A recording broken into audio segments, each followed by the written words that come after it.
পানির নিচে যুদ্ধের জন্য নির্মিত অত্যাধুনিক পারমাণবিক সাবমেরিন উদ্বোধন করেছে রাশিয়া। রাশিয়ার প্রতিরক্ষা মন্ত্রী আন্দ্রেই বেলোসভ আনুষ্ঠানিকভাবে এর উদ্বোধন করেন। খাবারোভস্ক নামের এই সাবমেরিনটি বহন করবে পানির নিচে চলা পারমাণবিক ড্রোন পোসাইডন, যাকে অনেকে বলেন ডুমসডে মিসাইল বা প্রলয়াস্ত্র।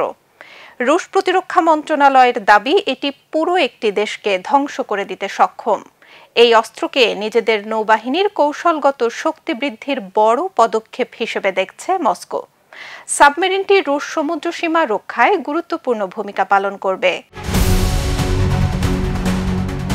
আনুষ্ঠানিকভাবে প্রলয়ঙ্করী পারমাণবিক সাবমেরিন খাবারোভস্ক উদ্বোধন করল রাশিয়া। রবিবার সেভমার্স জাহাজ ঘাঁটিতে আয়োজিত এক অনুষ্ঠানে সাবমেরিনটির উদ্বোধন করেন রুশ প্রতিরক্ষা মন্ত্রী আন্দ্রেই বেলোসভ। এ সময় উপস্থিত ছিলেন রুশ নৌবাহিনীর প্রধান অ্যাডমিরাল আলেকজান্ডার মইসেভ এবং জাহাজ নির্মাণ খাতের শীর্ষ কর্মকর্তারা। বেলোসভ বলেন, বিখ্যাত সেভমার্স থেকে ভারী পারমাণবিক ক্ষেপণাস্ত্রবাহী ক্রুজার খাবারোভস্ক পানিতে নামছে, তাই এই দিনটি রাশিয়ার জন্য খুবই গুরুত্বপূর্ণ।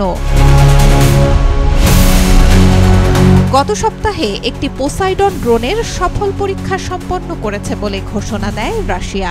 রুশ প্রেসিডেন্ট ভ্লাদিমির পুতিন জানান, এই ড্রোনে রয়েছে পারমাণবিক শক্তিচালিত ইঞ্জিন। ড্রোনটি একটি মাদার সাবমেরিন থেকে উৎক্ষেপণ করা হয়েছে।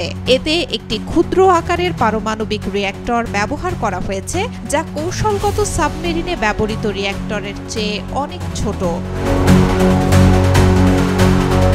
পোসাইডন নামের এই পারমাণবিক ড্রোনটি বহনের জন্য খাবারোভস্ক সাবমেরিনটি বিশেষভাবে নকশা করা হয়েছে। পশ্চিমা বিশ্লেষকরা এর নাম দিয়েছেন ডুমসডে মিসাইল বা প্রলয়াস্ত্র।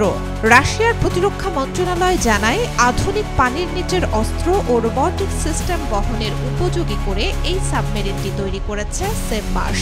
এটি পুরো একটি উপকূলীয় দেশকে ধ্বংস করে দিতে সক্ষম।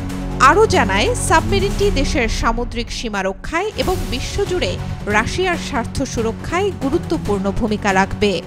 তবে এই ড্রোনের সক্ষমতা ও দূরত্ব নিয়ে সন্দেহ প্রকাশ করেছেন অনেক বিশেষজ্ঞ। তাদের মতে, রাশিয়ার দাবি অনেকটা অতিরঞ্জিত হতে পারে। তবুও ক্রেমলিনের বিবৃতি ও রুশ সংবাদ মাধ্যমগুলোর প্রতিবেদন থেকে এটা স্পষ্ট যে মস্কো এই অস্ত্রকে তাদের নৌবাহিনীর কৌশলগত শক্তি বৃদ্ধির বড় পদক্ষেপ হিসেবে দেখছে।